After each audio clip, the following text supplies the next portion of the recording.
સ્વામી તારા રૂપે આજ શ્રીજી મળ્યા, પ્રમુખ સ્વામીના રૂપે આજ શ્રીજી મળ્યા. આપણા સંપ્રદાયમાં રાજીપો શબ્દ બહુ વપરાય. બધા લગભગ દિવસમાં 5-10 વાર તો બોલતા જ હશો, રાજીપો રાજીપો રાજીપો. ને ચીંગુ મીંગુ તે જ કર્યું.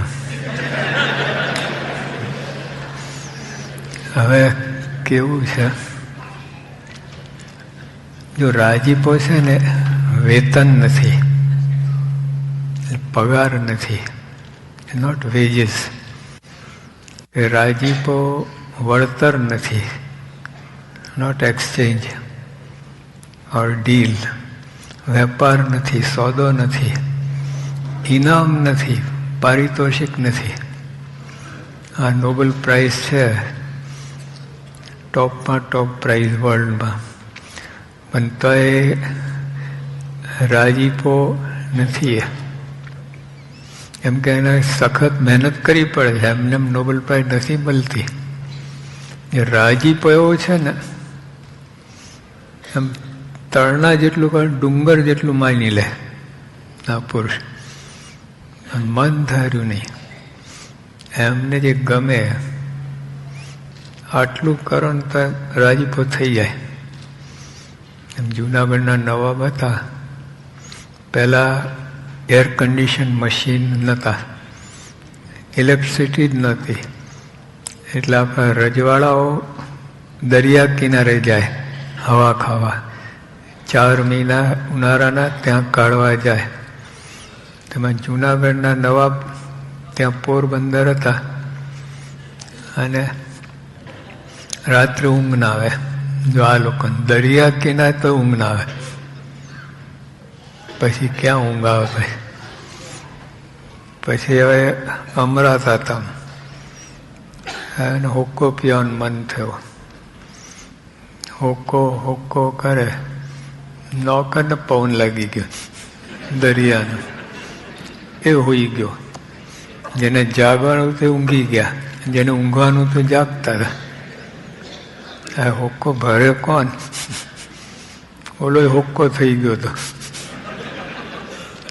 પછી ત્યાં ગોંડલ બાપુ આટામાં હતા, એમને ઊંઘ ના આવે. તમારી આ તકલીફ, ઊંઘનો બહુ પ્રોબ્લેમ હોય. મોટા માણસ હોય ને એટલે ઊંઘનો પ્રોબ્લેમ હોય, અને એને કારણે ડિપ્રેશન, ટેન્શન, પ્રેશર ને એમાં લબદાયા હોય. ખાલી આમ પ્રેશર ટેન્શન હોય નહીં, લબદાયા અંદર, બહાર નીકળી જ ના શકે, ઘૂંચી ગયા.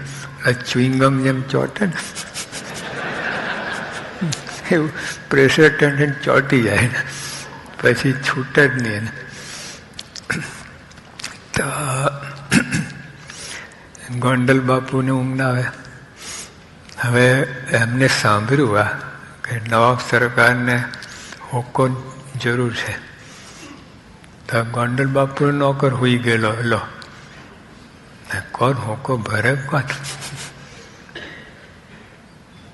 પછી એમને જાતે ભર્યું. એમ નવાબ સાહેબ 2 ફૂંક મારી, વધારે નહીં, 2 ફૂંક, ગુડુડુડ ગુડુડુડ, 2 ફૂંક. આંખ ખુલી, તુમને હુક્કા ભર દિયા. 40 ગામ લખી આપ્યા. આ અરેબિયન નાઇટ્સની વાર્તા નથી, આ હકીકત છે, ઇતિહાસ છે. 40 ગામ, ગોંડલ બાપુના 60 ગામ હતા, 40 ઉમેરાયા, 100 ગામ. પછી 100 ગામમાં બેસ્ટ આ 40 ગામ આવકવાળા. બોલો કેટલા મળ્યું હતા? 2 ફૂંક. અને આ લોકોનો હોક્કો કંઈ મણનો ના હોય, બહુ લાઇટ વેટ હોય, આમ હાથમાં આમ આવી જાય, પેટામાં બહુ લાગે ને અંકન સરગી જાય. એક જ વાર હોક્કો ભર્યો, રોજ નહીં, એક જ વાર ફૂંક મારીને 40 ગામ. જો આ રાજીપો કહેવાય. મોજનું મૂલ ના હોય. પહેલાં આપણા રાજા રજવાડો હજી આપણા લોકોને અમીનની પદવી મળી, દેસાઈની પદવી મળી. આ લોકોએ રાજી થઈ ગયા અને ફટ આપી દે, ગામ આપી દે. અને આપણે બ્રિટિશ લોકો OB, order of British empire, એવી પદવી આપતા. JP, justice of peace. હાજી પછી રાજીપો બધાય. હા, એમાં કંઈ થાય મહેનત નહીં, રાજીપો એવું એ લોકોને લાગે આપી.